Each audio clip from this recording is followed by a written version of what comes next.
Good morning, it's Nikki Bonfanti here, and this is part 2 of overcoming your fear of selling, because this month, the month of October, the month of ghosts and ghouls, we're looking at your biggest fears around selling. There's a survey going around, so if you haven't done that, I'd be really grateful if you could do that, because that gives us lots more information about how we can help you.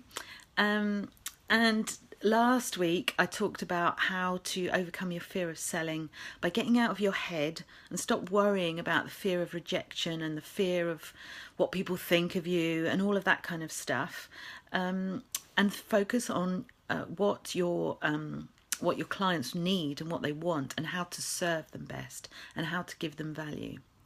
Now, that's easier said than done for some people, and this week in Nikki's Trusted Sales Club, which is our club still in Facebook, but it's a private club.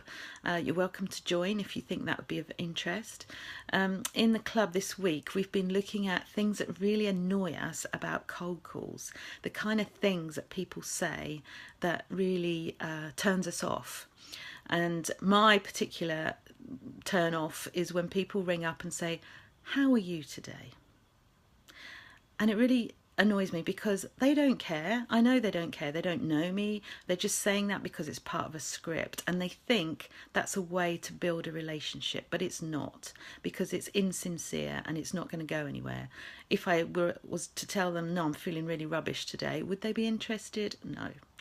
So other things that have come up in the group, people, when you can tell that it's a robot, there's like that silence and then it clicks in, and then you can tell it's an automated call. That's obviously a turn off.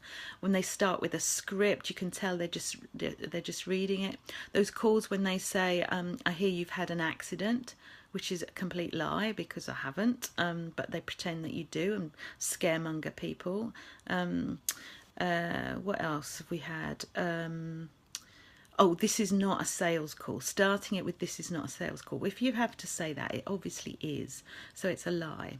And all of these things, these ways of starting sales calls are annoying because we know that they're insincere. We know that they're, if not lies, then they're definitely insincere. And we know people don't care. We are just a number. And that feeling of not caring comes across.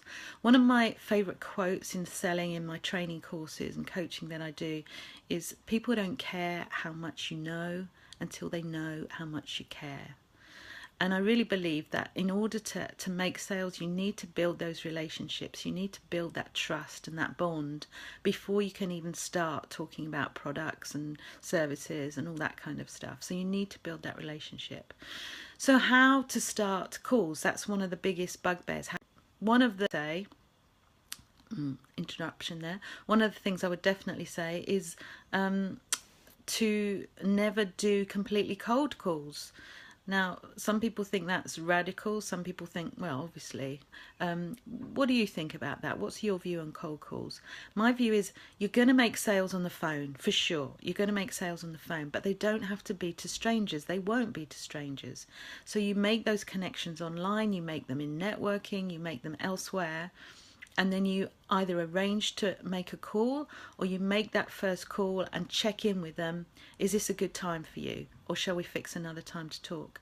Make sure that it's not an interruption. It's not spoiling something that they're doing.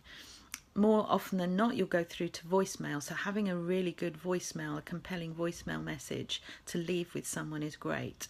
And that's one of the things I teach on my courses. So not doing cold calls, but finding out about people, doing a bit of research, finding out, looking at their website, looking at their LinkedIn page. I often have that LinkedIn page in front of me, so I'm looking at their photo when I'm calling them, because it just makes it shows that you've taken a bit of effort, that there's a real reason, a purpose to calling, and that you do actually care about them. You are interested in them. And it's not just a rote, robotic, scripted call. So let me know what really annoys you on cold calls and what you think about cold calls in general. And please do the survey if you haven't done it already. And I'll be releasing those results of the survey next week. Thanks for listening. Bye.